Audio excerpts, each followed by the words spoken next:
Hey, how you doing? This is Adam Post, publisher of more than 1,000 comic books and marketing expert covering woke fat influencers all dying.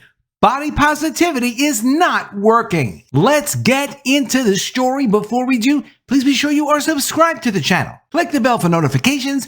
Give me a thumbs up. I really appreciate you guys. This is a serious subject. Unfortunately, the woke agenda has absolutely no limit to it. There's a body positivity movement, as they call it, which is encouraging people to live completely unhealthy lifestyles. This is not healthy. I did speak to a family friend who is a doctor, a kidney specialist, and I said, "What do you think of this body positivity movement?" And he said this: "Have you seen lots of obese old people walking around? Really old, really fat people. Do you see that on the street? Do you know any of those people?" And I had to say, "No, I don't."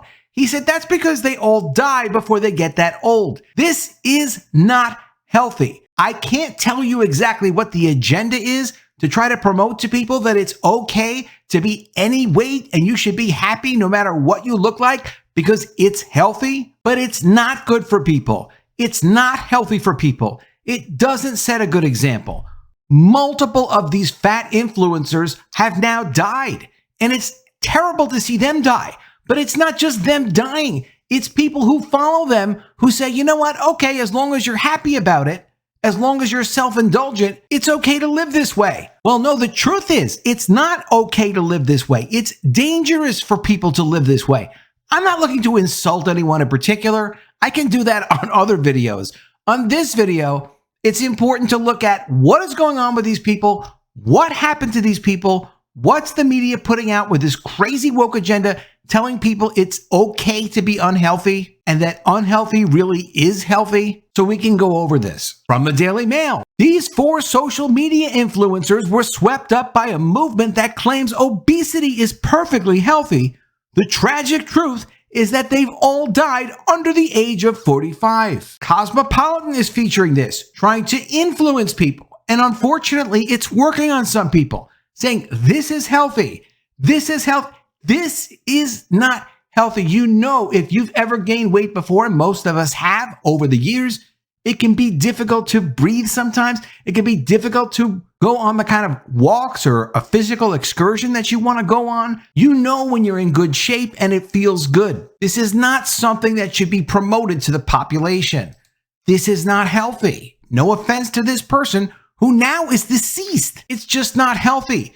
And you can't trust everything you read, unfortunately.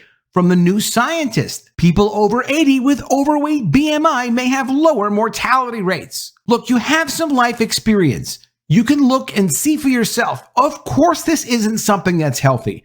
Of course, people over 80, even though they may be a little bit overweight, we're not talking about even a little bit overweight, which isn't good for you. Of course, this is not medical advice.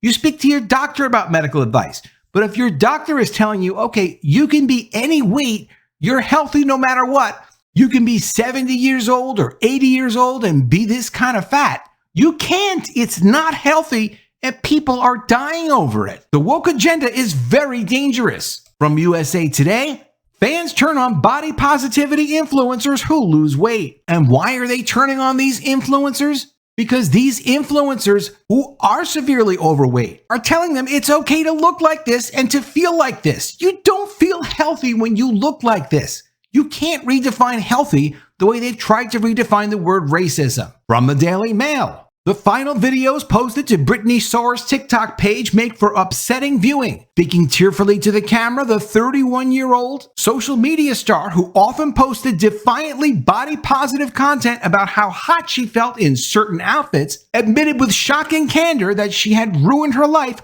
with food and binge eating. When we say body positive, what are we talking about? It's a movement. It's a woke movement. Body positivity is a social movement that promotes a positive view of all bodies, regardless of size, shape, skin tone, gender, and physical abilities. Proponents focus on the appreciation of the functionality and health of the human body instead of its physiological appearance. If that sounds sketchy to you, it's because of course it's sketchy. Unfortunately for Brittany Soar, it left her at 28 years old full of regrets. Britney had been a virtual prisoner of her own home for 2 years, dealing with type 2 diabetes and repeated bouts of the skin infection colitis, which had caused a growth in her pelvis. And that ain't good. That's at 28 years old. Can you imagine if people were to live another 20 or 30 years, how much difficulty they would have trying to get around in the world? Britney had even been forced to ask someone else to cut her toenails as it left her too breathless. Yet she hoped desperately that it wasn't too late to save herself. "I'm scared I'm going to end up in a bad place that my body can't recover from," she said to her 500,000 TikTok followers. "I want you to know it's not worth it. Food isn't worth your life." Within a week of posting the video last December, Britney was dead.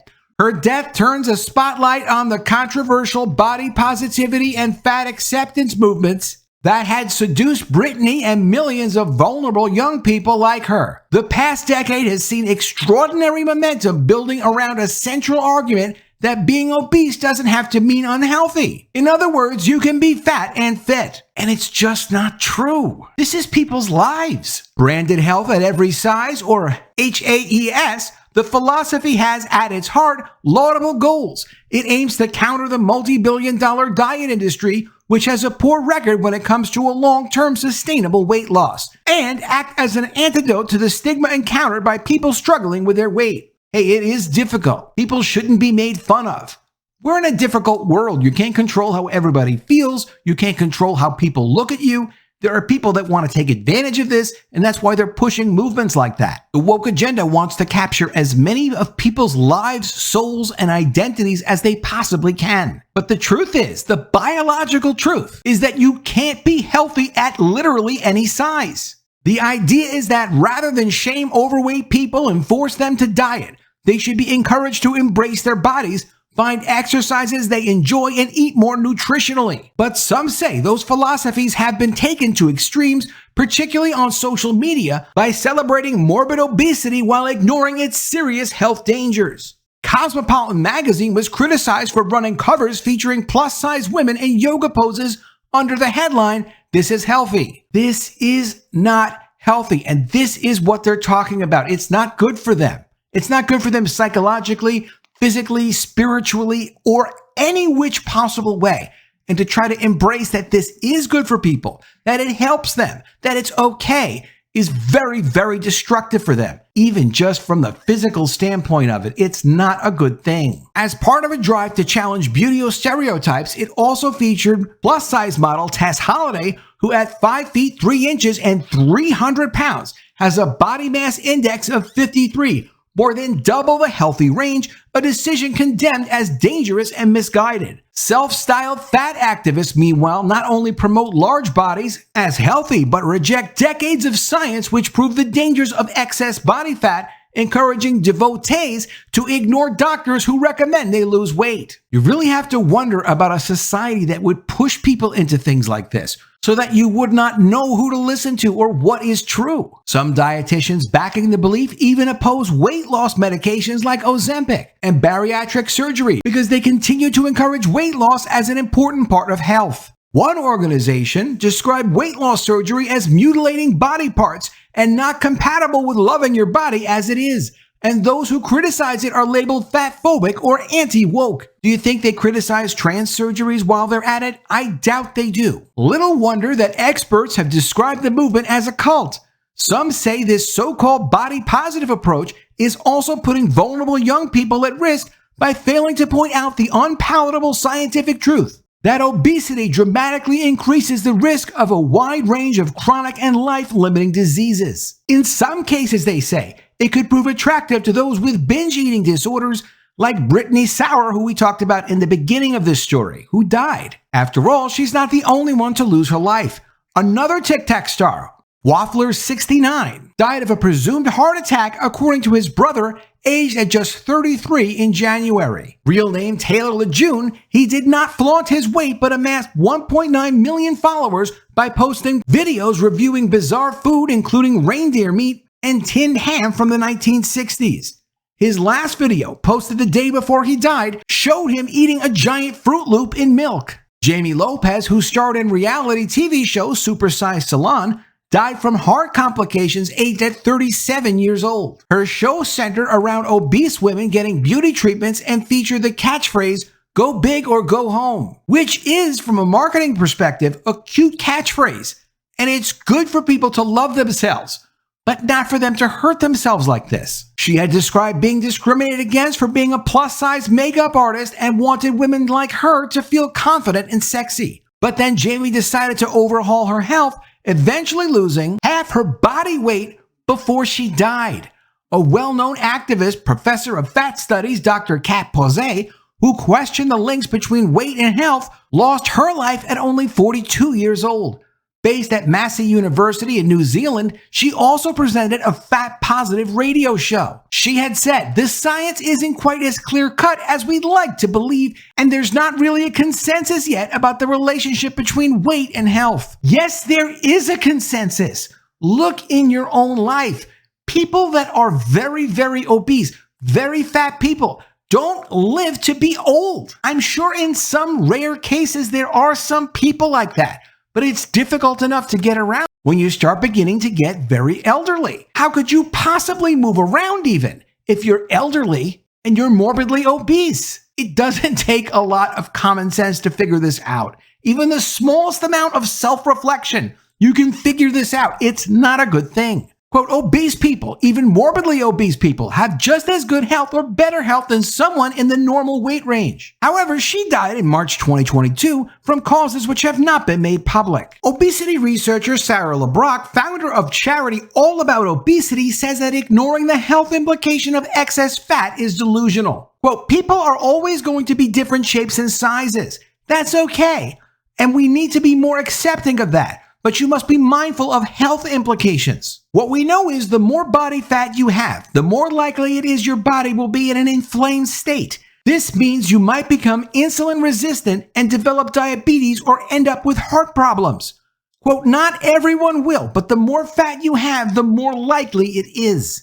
She adds, quote, what we can't do is be delusional about that. If you have a high body mass index and you're not eating well, moving much, or looking after yourself, it's only a matter of time before that becomes a problem for your health and you start getting aching knees, high blood pressure, or sleep apnea. And that's just the start. LeBrock says her encounters with activists have been quite cultish. Everyone seems to think and speak the same way, as if they've got a handbook to recite from. Quote, there's this idea that if you're big, you should stay that way, whatever the cost. For obesity specialist Professor Naveed Sattar from the University of Glasgow, the science around health and obesity is irrefutable. Quote, ample evidence shows that obesity can promote or accelerate over 200 diseases such as diabetes, strokes, many cancers, diseases that impact movement such as arthritis and mental health, he says. Higher waist girth is a major reason for many people living with multiple chronic conditions,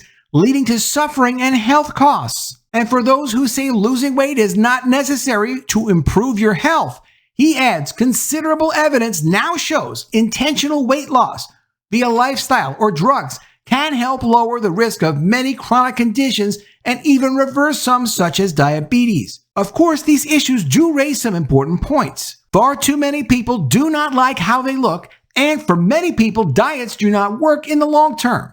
And repeatedly failing to lose weight can take its own toll on mental health. For some, using social media to post pictures of themselves fat, happy, and eating what they want is a way to love themselves and their bodies. Dr. Asher Larmy, a general practitioner, believes doctors should not recommend weight loss. Posting to his 14,000 followers on Instagram, @TheFatDoctor, he uses slogans such as fat and thriving and you do not need to lose weight to improve your health. However, Dr. Alarmi does concede that people who are fat are more likely to have certain conditions, although he says the evidence does not prove excess fat is the cause. Well, then what would possibly cause it? Bad luck? He explains, quote, what is more important in driving illness is chronic stress, the impact of repeated dieting, and weight stigma and discrimination, which means fat people receive poorer care. The deaths of all these people is heartbreaking and tragic. Some are deeply sad and involve binge eating disorders, which shouldn't be confused with fat acceptance. But they in no way prove that you can't be obese and healthy. Dr. Larmy's approach is not to mention weight or diets at all, and instead find out what might improve an individual's overall well-being. Quote, I find what activity makes them happy and ask them to incorporate more of it in their daily lives. Whether that's walking on the beach, gardening, or cleaning the house. If they enjoy it, it's sustainable and will keep them moving in the longer term. I'll look at someone's daily diet and work out ways of eating better, but without restrictions. The result means people are happier at a stable weight that's right for their bodies. They might in some cases lose weight. Just releasing people from that cycle of stress and anxiety over their weight can make them healthier overall. Doctors will of course treat people the way they think is right for them. A holistic approach is a good approach, considering psychology as well as biology, as well as family history, as well as what's realistic for that individual. Of course, all of those things are relevant, but to try to tell people that obese people are healthy and it's okay to be obese and you shouldn't be concerned about it is not good. No, of course, stress and anxiety is a bad thing and that can damage people at any size. However, people need to understand not a beauty standard, but a health standard. And it's extremely dangerous to tell people this is okay for them and to validate it. I mean, when you have 4 fat influencers under the age of 45 dying, that should send a message. Think of how many millions of people are misled by these people. They're endangering the population. I guess now they're not endangering the population because they're all dead, but that's not good. Let me know what you think of all this in the comments below. Always love to see your ideas. Please be sure you are subscribed to the channel. Click the bell for notifications, give me a thumbs up, and I'll see you again soon with another video. And if I don't see you, I will miss you.